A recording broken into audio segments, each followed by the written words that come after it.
This evening is the last of a three-part series called Does Hashem Really Like Me? And in the first session we talked about does Hashem like me as an individual. Last week we talked about does Hashem like me as a people. And tonight we're going to talk about does Hashem like me as a woman, my relationship with Hashem as a woman. Now just as a side point, if you want to think about it, what we've really done is we've really talked about the three brachos we say in the morning, Shelo Asani Gai, Shelo Asani Aved, and Shelo Shasani Kirtzono.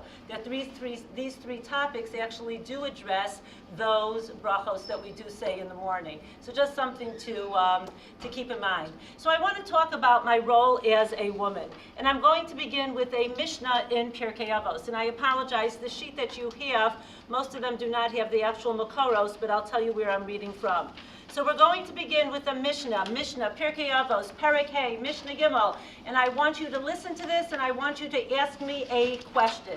The Mishnah reads, Asara nisyonos nisnasa Avram Avinu ve'amad bechulam. Avram Avinu had 10 tests and he withstood them all.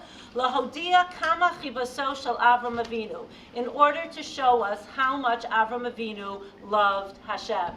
So what I'd like to do is we could just share, please. Can somebody tell me what were the 10 tests that Avram Avinu experienced? I'm singing the song that... You're singing the song. Good. Okay. I don't know. In Chicago, we didn't have that song, so you'll have to teach it to me, okay? But what were some of them?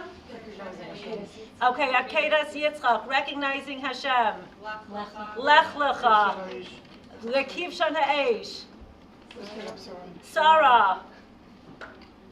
Bris ben Hapsarim, Avimelech. Okay, so let's go through them, and I'm going to go through them in order. And there are different opinions. I just chose because why not? I just chose the opinion of Pirkei Rabbi Eliezer. So the first one is he's thrown into a Kivshan Ha'esh because he would not, because he said he recognized that there is Hashem. The next one is Lech Lecha. Hashem says, leave your everything that you have, your family, your birthplace, everything that's important to you, leave. And then he comes to Eretz Yisrael, and he gets to Eretz Yisrael. There is a famine in the land, and he doesn't complain. He goes down to Mitzrayim, and when he's in Mitzrayim, what happens to Sarah? Sarah is taken by Paro. And then they come back and they leave Mitzrayim, and we have the battle between the 4 kings and the 5 kings. Lot is taken captive, and he goes to fight a battle against 4 kings who were so powerful that they overpowered 5 kings, and he goes to fight them. And then we have the Bris ben Hapsarim, where Hashem says to Avraham, Yadoa teda ki ger yehiyeh zarecha be'eretz lo lahem. Your children will be slaves. And what does that do to a parent to hear those words? And then we have the story where Hashem tells Avraham when he's 99 years old to have a bris milah, to circumcise himself, to do major surgery.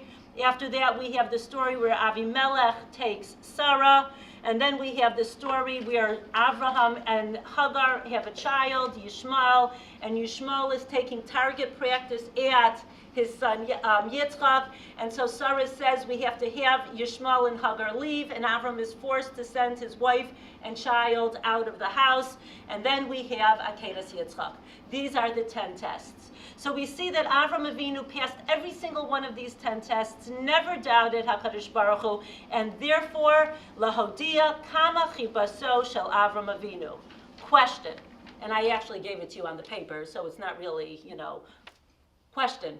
Why isn't Sarah's name mentioned? Yes, thank you very much. Why isn't Sarah's name mentioned there? So let's take a look at these 10 tests once again, and let's see where was Sarah during these 10 tests. Now, we all think of Avram at the time of the Kivshan Ha'esh as a little boy, but the Medrash actually tells us he was 25 years old and already married. So with that in mind, if you think about it, what was Sarah doing? She was living through knowing her husband was being thrown into a Kivshan Ha'esh. And then Avram is told, Lech Lecha, but wait a minute. Sarah's also leaving her family and her home and her security and everything she knows. And then they go down to the land of Mitzrayim, and she too is hungry because there is a famine in the land. And wait a minute, who's taken by Paro? Sarah's the one who's taken by Paro. And then they leave, and Avram says to Sarah, and I'm being a little sarcastic here, don't worry, I'm just going to battle 4 kings, I'll try to be back by dinner. Okay, so it's his wife, her husband is going out to fight the battle over there.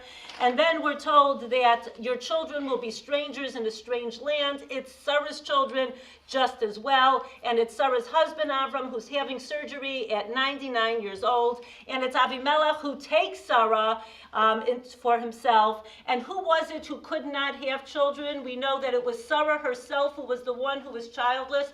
She's the one who tells Abraham, take in another wife. Can you imagine somebody willing to share her husband so that her husband can have children? And then the child actually is born to her. And what's happening is she sees that this other child is trying to kill her child. She says you have to get rid of them. And then we have the story where her husband takes her son to go and kill him. Is this a valid question? Why isn't Sarah mentioned in this Mishnah here? Couldn't it have said, Asara nisyonos nisnasu Avram Avinu v'sarimenu?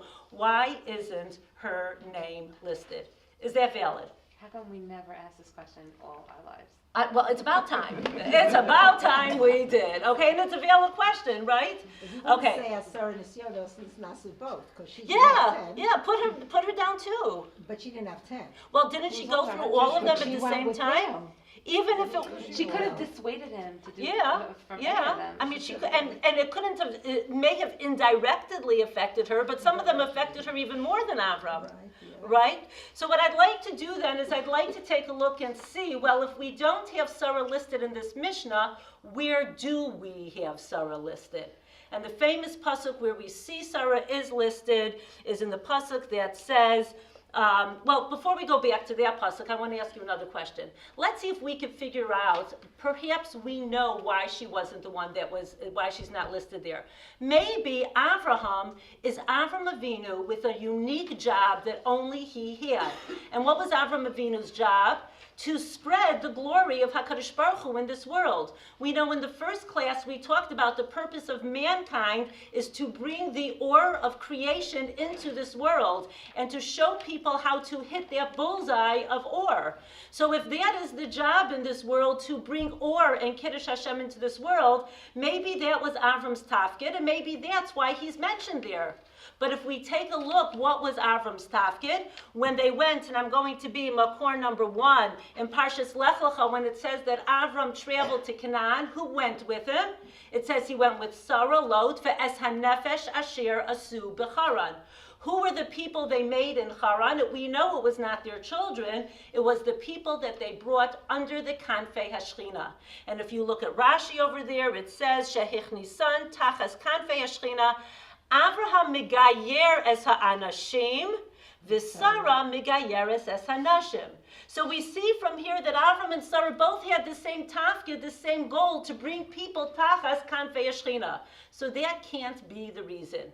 So then let's say, okay, well maybe Avram was just a greater prophet. Maybe he was just closer to HaKadosh Baruch Hu. Maybe he was just a greater person in his avodas Hashem. But it tells us over here that when Sarah recommends to Avram to throw Hagar and Yishmael out of the house, Avraham doesn't want to do it, and HaKadosh Baruch Hu says to him, Kol asher tomar elecha Sarah, Shma b'kolah. Listen to Sarah. Why? Rashi there in Makor 2 tells us, Lamadnu shahaya Avraham tafel l'Sarah b'nevius. That Avram was on a lower level of nevuah than Sarah. And if I could just for a moment ask you, what is nevuah? So in order to understand what nevuah is, I want to ask you a question, and it's not a trick question. My question is, can you see me and hear me?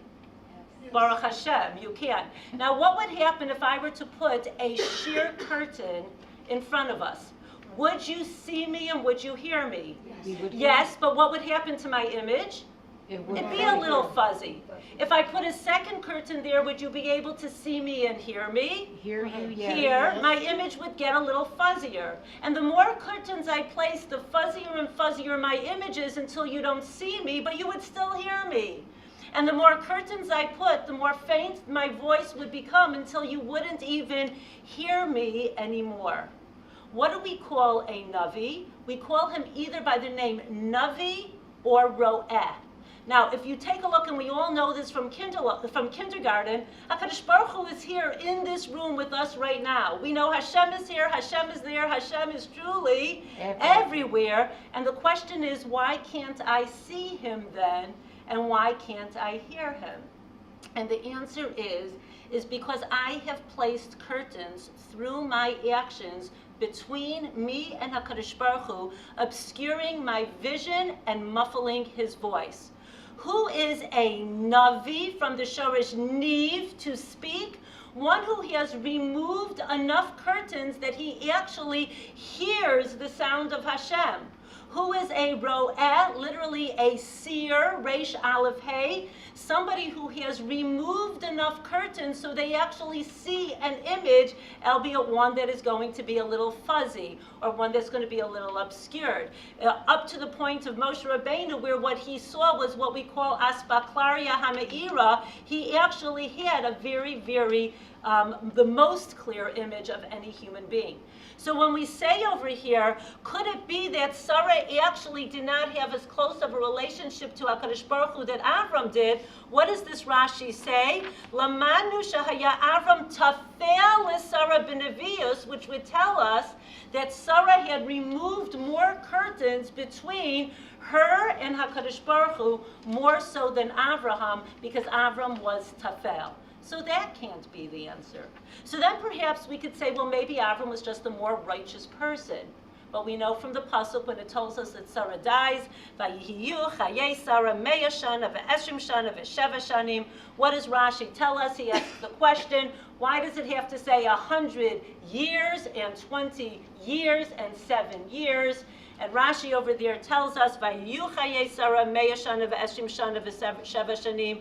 Lekach nichtav shana b'kol klal v'klal lomar lecha shekol echad nidrash la'atzmo baskuf levaschaf lechet. It's telling us that when she was 100 years old, she was like a 20-year-old when it came to chet. We had talked about how chet meant to miss the mark, meaning when a person is 20 years old, it is only at that point that they are responsible for the mitzvos that are punishable by Beis Din Shalmala. At 13, they're responsible to the Beis Din Shalmata, the court here on earth. But when they are 20, at that point in their life, they're responsible for those things that are judged in the heavenly court. And this Rashi is telling us that when she was 100 years old, her slate was as clean as a 20-year-old who did not have any misses on it. And then it goes on to say, Ma bas chaf lo chat'a sheharei ena bas onshin af bas kuf below chet. And then it goes on, ubas chaf kebas zayin liyofi.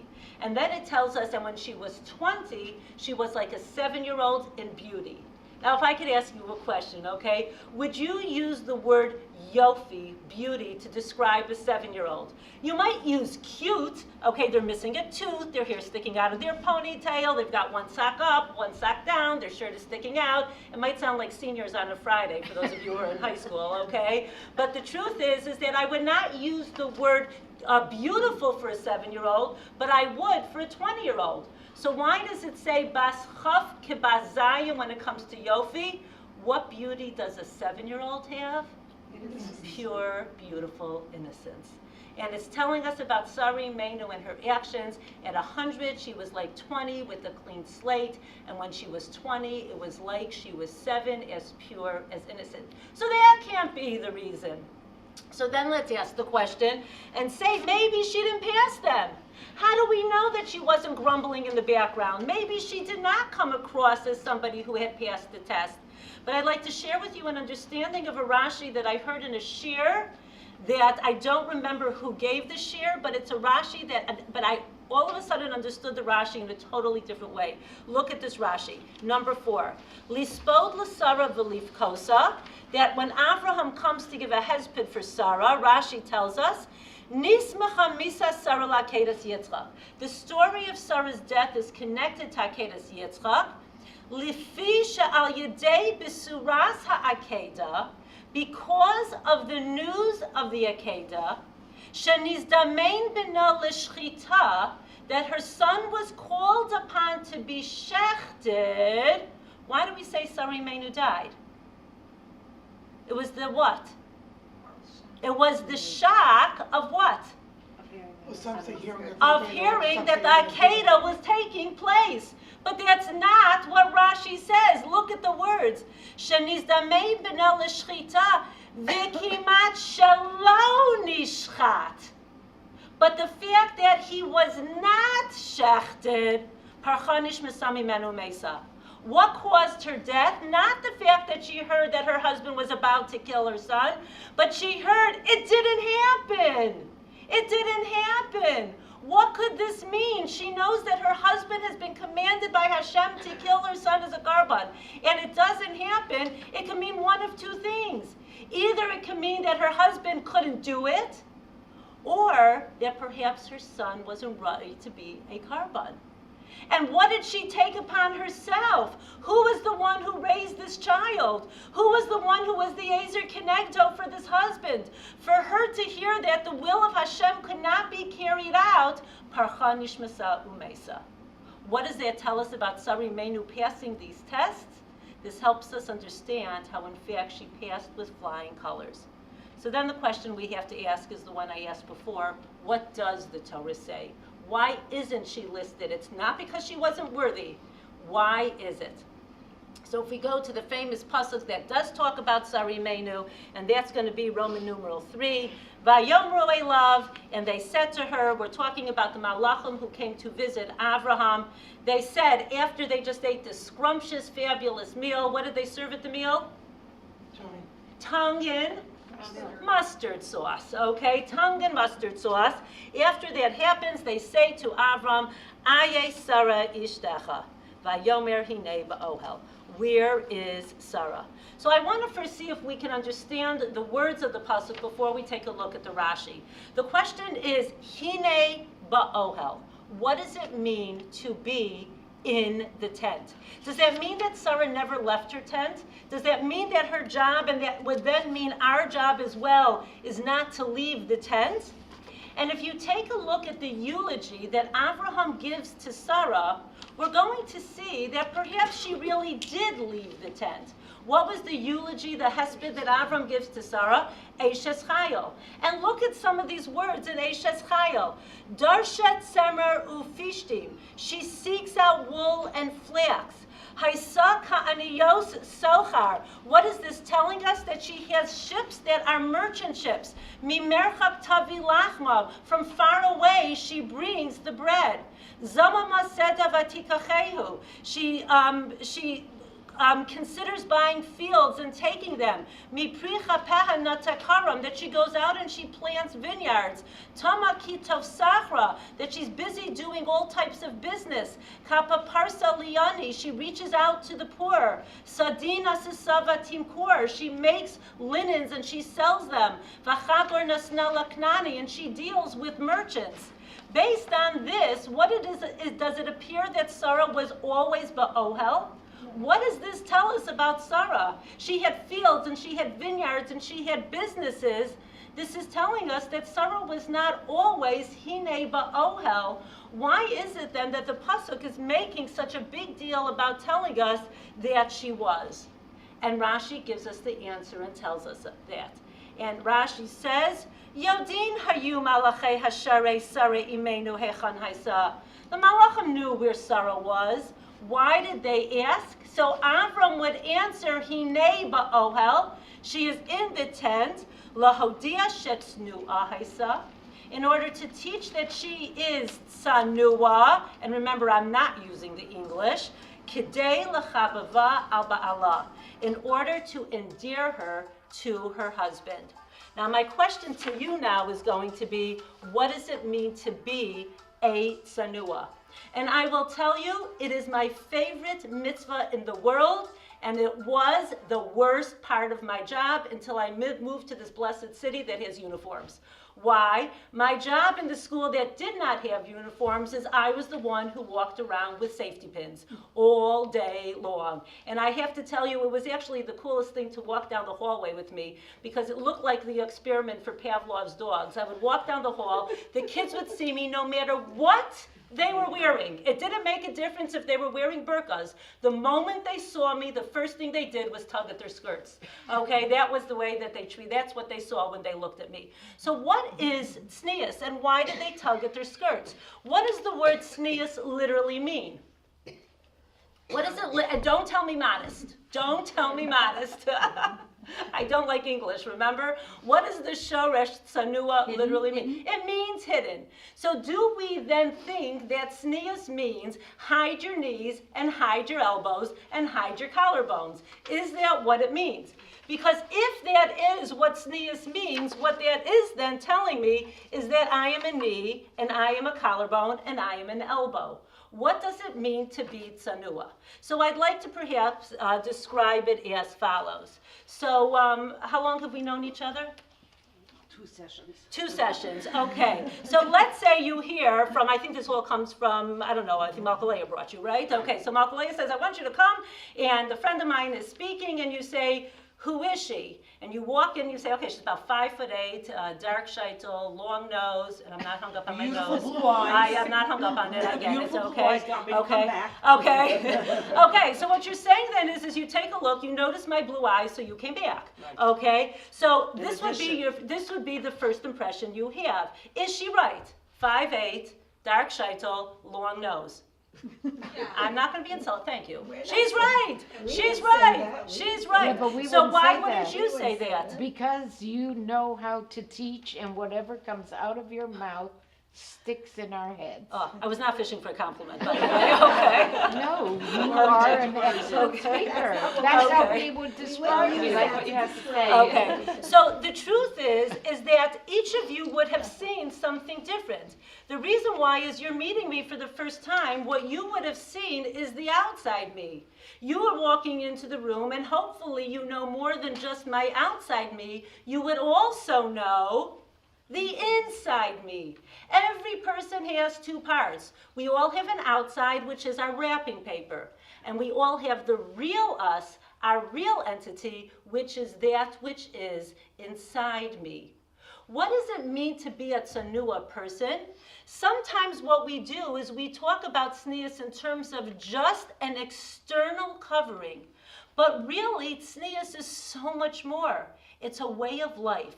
It's a way that we can walk around and have people notice not the outside me, but the tsanua hidden part of me. That means that when people look at me, what I want them to see is the neshama, the hidden part of me, and not be distracted by the outside. And it's not just about clothes. It's about the way I walk. It's the way I talk. It's the way I interact with people. It's the way I eat. I want to do everything I do in a way that is not drawing attention to my outside, but is drawing attention to my inside. That's what it means to be a tsanua person, that when you see me, what you see is the inside. Let me give you an example, one of my favorite Rashis, and you'll notice I have a few favorite Rashis. Avram and Sarah going down to Mitzrayim, and they come to the water and they're drinking. And as they're drinking, all of a sudden Avram goes, oh no, Ata yadati ki isha yefas mar'at. Now I know you're beautiful. They're married over 50 years. If it were to take my husband 50 years to say something like that to me, okay, what took so long? What took so long? And Rashi tells us what took so long is because when he looked in the water, he saw her reflection, and all he saw was her outside.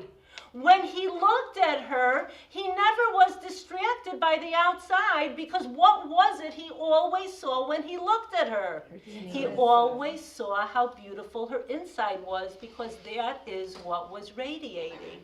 So now, 50 years later, all he sees is the wrapping paper and not the beautiful outside that's shining forward. So when the pasuk tells us over here, Ayesar Ishtecha, what is it telling us? That Snuahi, she was a person that everything that she did that radiated was an internal being. The Malachim knew where she was, but was she out there in the open with them all, showing off everything that she had? Absolutely not. All they noticed about her was the fact that she was not an external person, and that's what made Avram love his wife more. That she was a true tsanua, that it was her beautiful inside that people were noticing. So Let's was take the this. Malachim that pointed that out? And well, the Malachim asked him so they could. So like, it could be also if somebody were to say, like, oh, who made that delicious meal? They know who made the meal, but what is, what is the person thinking inside? Like, oh, whoa, look at that. Yeah, she made the meal. Okay, here that wasn't the case, but it was just to reemphasize what a tsanua person she was. Okay, just to reemphasize that. Okay, so with that in mind, we can also see that's why HaKadosh Baruch Hu created Chava of all the body parts from the rib. Why the rib? The Medrash says whatever body part it would have been the greatest strength of woman. If it would have been from the head, she would have been a haughty person. If it would have been from the legs, she would have been running places. If it would have been from the eyes, she would have been looking everywhere. The fact that it was the tzela, the piece that is hidden inside, is going to say that the hallmark of woman is going to be that she is going to be a tsanua person. I want to take this a step further now for just a moment. That when HaKadosh Baruch Hu created Adam and Chava, we're told that they were first created as an Adam being. One being with two components, a male and female component. The Pasuk tells us, Zachar unekeva bara oso. It was one being with a Zachar and a Keva component to it. And then HaKadosh Baruch Hu took this Adam being, separated the Adam being, and said to them, you will now be an Ezer Kinegdo, helpmates to work opposite each other. The Mefarshim actually tell us specifically the rib, because that means they will be of equal importance to each other. It's the midpoint in the body, not that one is higher and one is lower, but of equal importance. And what does it say? Each one then is going to have a division of labor. That if you're going to have both people, one person doing one job, it's too much for one person. So they're going to divide the labor in half. Now question, what is the job of man in this world? The job of man in this world is, like we talked about, to create Kiddush Hashem. To create and take the Oorah of the first day of creation and fill the world with it. And so what the Torah is telling us happens over here is that each one, Zachar and Nekeva, was given the responsibility to bring Oorah into a unique place from which it's going to radiate. And two houses were created to be the receptacle of that Oorah, both of them using the word bias. We have a bias, a home in which we live, and we have a base medrash from where the Torah is learned. And HaKadosh Baruch Hu created two ministers to take responsibility of spreading the Oorah of Hashem in this world. Now, in the world that we live in the United States, we have what are called ministers. You have a minister of interior, and we have a minister of exterior. The ministers of interior are going to work in the White House. They're going to deal with all the going-ons in the White House. And they're going to send messages to the people in the field who will then go out into the fields and implement that which is decided on the interior, in the inside. Now, there has to be communication back and forth. The people on the inside need to send out the people on the outside. The people on the outside have to report back to the people in the inside. Which one is more important? Neither. Equally important. Both are important jobs that have to get done. I'm going to suggest the same thing over here, that we have a minister of interior, the minister of the place which is inside, and that is going to be the Isha, the Nekeva. And then you're going to have a minister who's going to be in charge of the outside world, spreading the Oorah in the outside world, and that is going to be the Zachar person, and that's going to be his job. And with this in mind, we're going to see that each one of them is going to be created with the ability to be able to do what they need to do for their unique job. Which means if you have the minister of interior, she, the Nekeva, is going to have all the emotional, intellectual, and physical needs to be able to do her job best. And the minister of exterior, the Zachar, who's going to take his job and work in the outside bias, the base medrash, is going to have all of the things he needs on an emotional, intellectual, and physical level to do their job best. Let me give you some examples. Let's start emotional. Is there a difference emotionally between a male and a female? That's not a trick question, okay? I'm going to share with you a story I heard, an example I heard from a fabulous marriage counselor in Toronto. His name is Rabbi Pomensky, and if you want great shiurim on marriage, download his classes. They're fabulous. But he gives an example. He says that he does marriage therapy in groups, and it's usually 8 people in a group. And what he does is he says, the first thing I want to show you is that men and women are different. And I'm going to prove it to you by sending the men in one room, the women in another. I'm going to give you each problems to solve, and when you come back, you're going to see that men and women solve their problems differently. So he sends them out, and then he calls them back in. Women, you go first. Sue, come on up. So Sue comes up, and they say to her, okay, Sue, can you tell me, how many children does Barbara have? She goes, 3. How old are they? Well, let's see. There's a 7-year-old, a 4-year-old, and a 6-month-old. Good. And Joan, how many children does Joan have? Joan has 2. Joan has a 3-year-old and a 1-year-old. Thank you very much. You can sit down now. Bob, come on up. Bob comes up. He says, without fail, this is the conversation every time. Bob, can you tell me, how many children does John have? And Bob will always go, who's John? Okay? Why does that happen? Why does it happen? It's a no-brainer. It happens every time. Now, he gave them extra time to talk. But what is it that Bob and John, now remember, this is Toronto, we're probably talking about, I'm guessing hockey. Or if it was really Shlomo and Yankel, they're probably talking about what sugya they're learning. Okay, let's be done l'chavslas here, okay? So everybody is talking, but it's going to be a totally different type of conversation because emotionally, each one have to be different because each one has a different job. Minister of Interior, who's going to work with the household, with the bias, developing the people in the house, has to have the emotional capabilities of being that. And the Minister of Exterior is going to have a very different emotional makeup because of that he's going to have to deal with. So that's going to be perhaps the emotional differences. Now let's talk about perhaps some of the intellectual differences. Now, for example, there was a fabulous book out called Dira Days. Dira Days. Anybody ever read it? Dira Days. Dira Days. Dira Days is a book that was shilas that came up in a boys' dormitory. You couldn't make this up if you tried. Are you ready? A boy asks a shilah. He takes a piece of pizza, wraps it in tinfoil, throws it in the dryer, puts it on high. And then he goes, oh no, less than 24 hours ago I took a piece of schnitzel and threw it in the dryer. What's the status of my dryer? What's the status of the pizza? He does not ask what's the status of the shirt that's going in next. Every woman I tell this to actually either giggles or gags, and every guy I tell this to, with one exception, says, oh, that's brilliant. The one exception is my son, who said, I use an iron. Okay. Oh my gosh, okay? Or how's this for a shilah? This is men, okay? So a guy takes off his glasses and he uses the right temple to stir his coffee.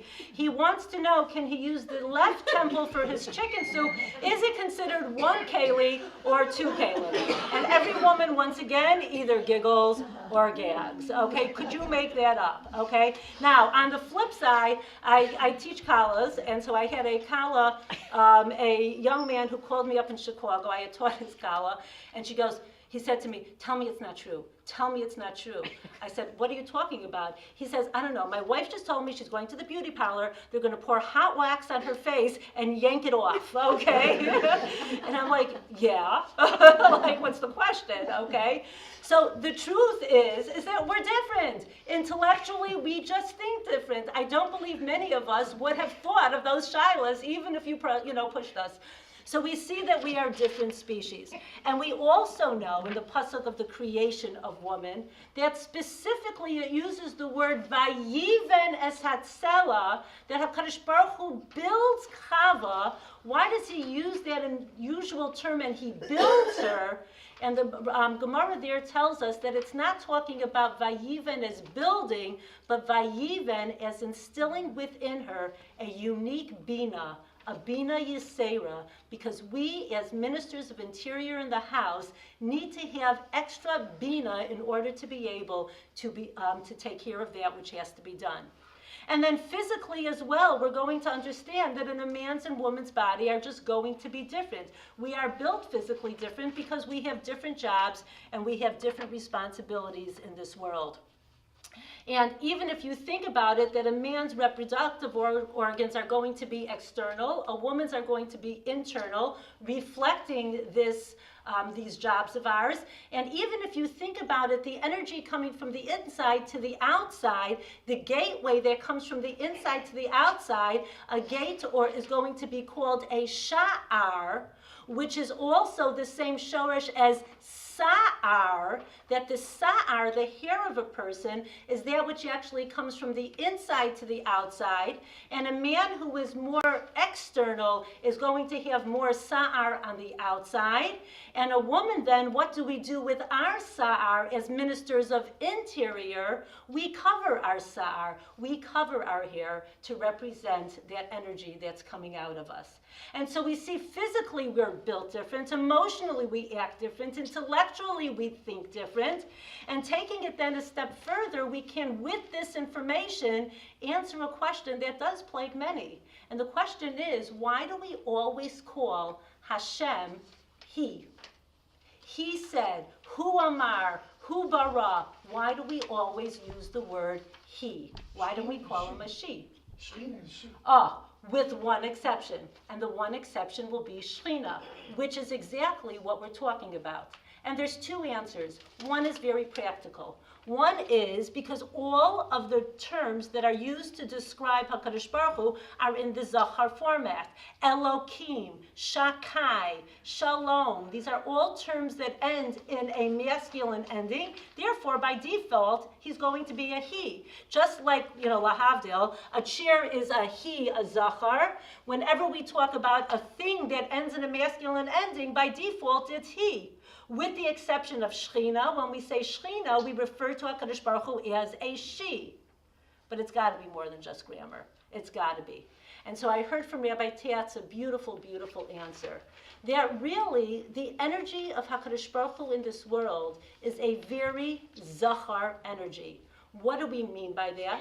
The role of a man is to plant a seed, which then becomes a Zecher, a memory. The role of the Nekeva, Nakav, meaning a hollow container, is to accept that seed, nurture that seed, and let that seed develop to fruition, and take it and internally use it to bring it into this world. That is the Nakav, and last week we talked about the concept of a Rechem, and that Rachamim that comes from it. What is the job of the Zachar? To plant a seed. The job of the Nekeva is to bring it to fruition. What is HaKadosh Baruch Hu's role in this world? HaKadosh Baruch Hu created this world, and we say in Kiddush the words, Vayivarech Elokim es Yom Hashvi vayikadesh oso, ki vo shavas mikol melachto, asher bara Elokim la'asos. HaKadosh Baruch Hu used a Zachar energy to make this world and then gave it over to us to bring it to fruition. We see that actually in the story of Rabbi Akiva and Turnus Rufus. That Turnus Rufus comes to Rabbi Akiva and says, whose creations are more perfect, that of HaKadosh Baruch Hu or that of man? Well, our obvious thought is going to be that of HaKadosh Baruch Hu. And Rabbi Akiva answers, man. And he goes, why? And he pulls out a stalk of wheat and a loaf of bread and said, which would you rather eat? Which one is in the more perfect state? Of course we want the bread. HaKadosh Baruch Hu created the stalk of wheat for us, la'asos, to do something with it. And Turnus Rufus said, it's a good thing you answered that, because I was about to outlaw Bris Milah, because I was going to say to you, if you say Hashem's things are more perfect, then why are you doing circumcision? But now you answered the question, because HaKadosh Baruch Hu created the world for us, la'asos, to make it more perfect. And so we see over here that perhaps the reason why HaKadosh Baruch Hu is referred to as a he is because the energy he brought into this world is a Zachar energy, with the exception of Shechina.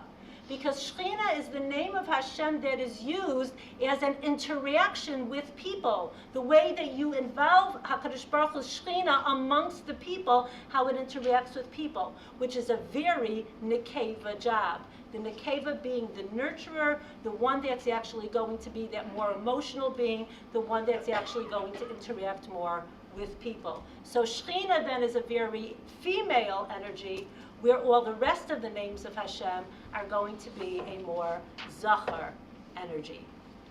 With that in mind, I'd like to share a beautiful picture with you. Picture the Beis HaMikdash. Picture the Mishkan.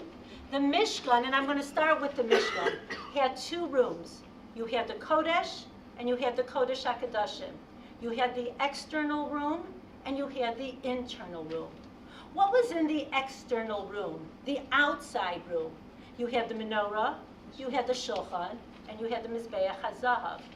It's such a zachar room. It's such a male room.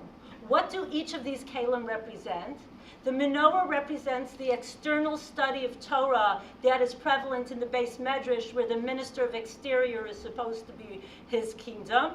And then we have the Mizbeach, which represents the source of sustenance, which is the responsibility of the Zachar.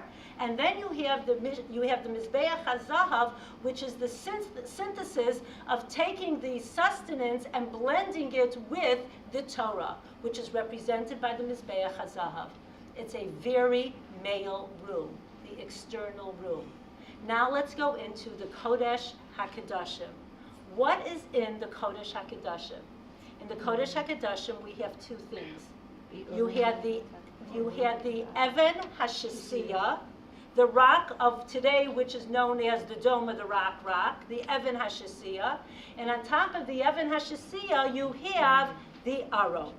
Now, what was the Even HaShasiyah? We're told that HaKadosh Baruch Hu took this Even, planted this in the world, and then just like ice or salt or sugar crystallizes, that Even then grew out to be the world that we have today, and it crystallized and nurtured and became the world as we know it, until HaKadosh Baruch Hu said, "Die, maspik, enough." And the world then is a world that has now been introduced with the name Shakai, that the world is enough because Hashem said, expand to this point, that is enough.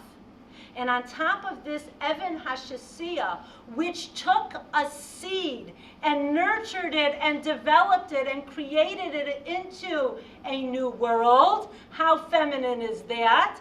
On top of that was the Aron. And what did the Aron look like? The Aron was a hollow box. They had within it the Torah. Coming from the hollow box were two baby-faced angels. And coming out from the Aron was the two badim that were always in place to hold the Aron. If you think about the Aron, what is an Aron? An Aron is representing a woman's body. What are we? We are a hollow entity. Our rechem is a hollow cavity. From this hollow cavity comes baby-faced angels. And how then do we nurture these babies? Well, if you took a look at the Mishkan, between the Kodesh and Kodesh HaKadoshim, there was a curtain. There was a paroches. And the way that it was supposed to be formed is that the badim of the Aron were supposed to poke through the curtain, looking like the form of a woman's body.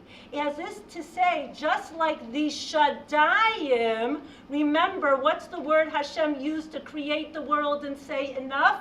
He used the name Shakai, that just like a woman's body, the Shaddayim of a woman are that which nurture a baby. The Aron itself protrudes through the curtain of the Aron to nurture Klal Yisrael with the words of Torah. And so if you think about the beauty of the Kodesh HaKadoshim, the Kodesh HaKadoshim is so female. The Evan HaShasiyah that accepted that seed and the world came to fruition with the Aron on it, which actually embodies the woman's body, bringing that energy into this world. And if I could go off on a tangent for just a second, I believe this is one of the reasons why women don't need to wear tefillin. Because what are tefillin? Tefillin are a box, a hollow cavity, with words of Torah in them, strapped to the arm of a man 7 times, 7 representing spirituality, with the words of Shema on it, connecting it to man. Why is it that a woman doesn't need to use that? Our bodies are tefillin. And Rabbi Aryeh Kaplan actually says that the umbilical cord that connects the baby to its mother's womb is like the straps of the tefillin attaching to the man. The tefillin are necessary for a man because we as women don't need to have something external strapped to our bodies because our bodies actually are tefillin. How empowering is that? And so with this in mind, we can ask the question and we can go back.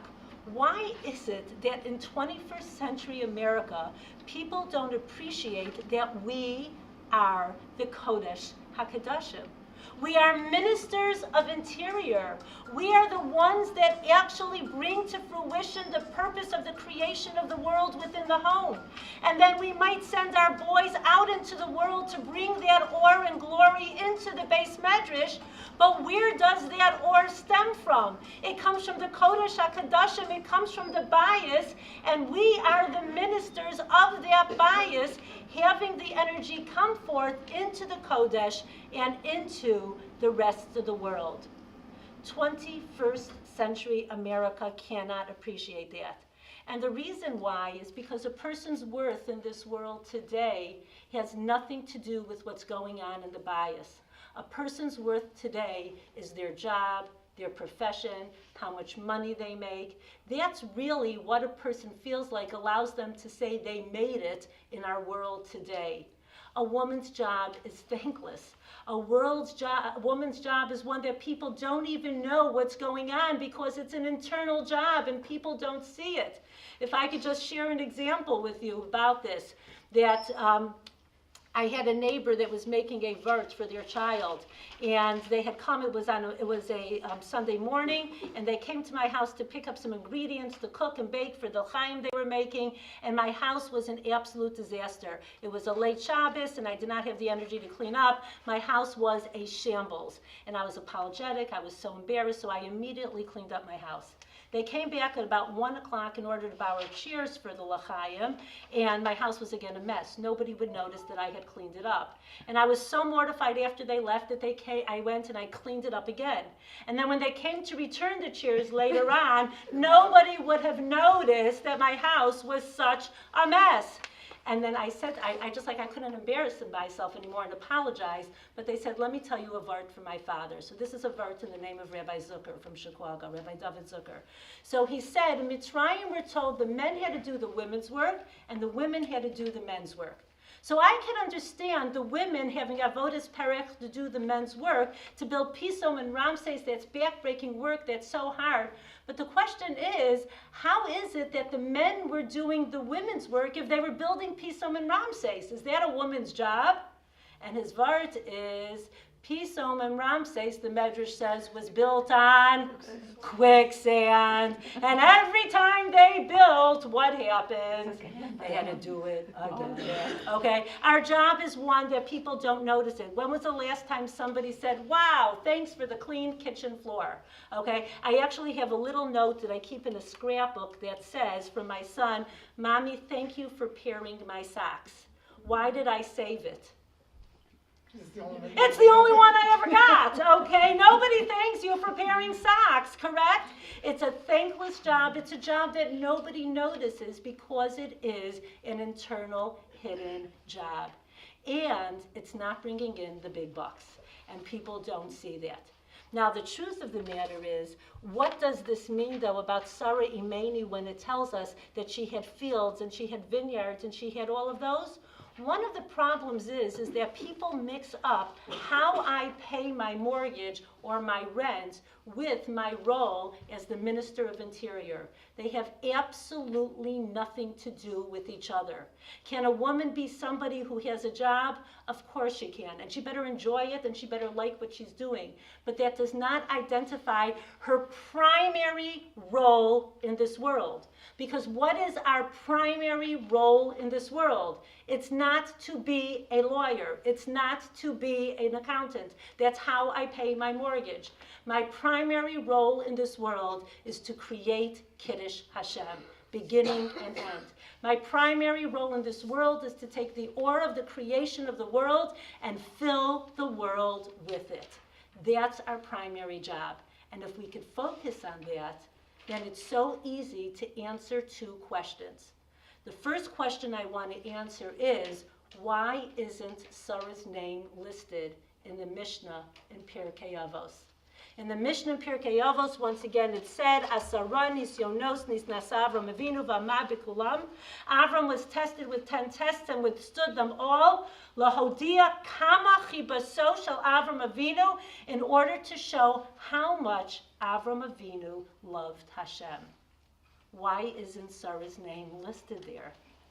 These 10 tests were external demonstrations of Kiddush Hashem in this world. That was Avram's tafkid as minister of exterior. The greatest compliment to Sarah is not to list her name there. The greatest compliment to her is to understand she passed the test, but her name is not listed there because that was not her purpose. Her purpose was to be minister of interior. And when the pasuk tells us, Aye Sarah ishtecha hine ba'ohel, that's the greatest compliment in the world because her tafkid is to be ba'ohel, to do her job in a way that was tsanua, to do the job in the hidden home. And that doesn't mean she didn't have ships and whatever else she had. Her primary job was create Kiddush Hashem within her home. And when the angels reminded Avram about that, Kidei l'chabava al ba'ala. Her husband then was, wow, my wife has a tafkid to create Kiddush Hashem in our home so that I then will be able to do my tafkid and go outside and bring that to the rest of the world. That was the greatest compliment that could have happened to her. And so if we go back one more time then, we can say, and let's go back to the psukim of Eshes Chayil. If we go back once again, what is the greatest compliment to the woman? What is the greatest compliment to the man? Noda b'sharim bala b'shifta im ziknei aretz. That what is the tafkid of the man? A man who fulfills his job right. A man who has an Eshes Chayil who allows him to fulfill his job right. That will be the man who will be sitting in the gates. And she, it's in the eternal home when she is praised. That really is the ideal of an Eshes Chayil. And we know that it was because of the Sarah Imenus that the world actually was able to come to its potential energy. We're told, B'schus nashim tzidkanios nigalu avosenu. It was the women throughout the years who understood the power of what it means to be a woman and didn't need to go out into the public limelight to have their tafkid fulfilled. Va'asidin lehigael. And now it's our job, ladies. We're the ones who are going to bring the final geula when we'll be able to create that bias that has that Oorah and then allow our ministers of exterior to go out and bring it to the rest of the world. So my question to you is, final question, does Hashem really like me? Does Hashem really like me as a woman? Proof of it is, where is the heaviest concentration of HaKadosh Baruch Hu in this world? In the Kodesh HaKadoshim. That's where his heaviest concentration is. And who are we? We are the ministers of the Kodesh HaKadoshim. We are the ministers of interior. May we be empowered by it. May we have the koach to be able to do our job well. And may we be able to proudly raise our hands, raise our heads high, within the confines of what it means to be tzanua, letting our positive energy radiate forward and fulfill our tafkid as Jewish women.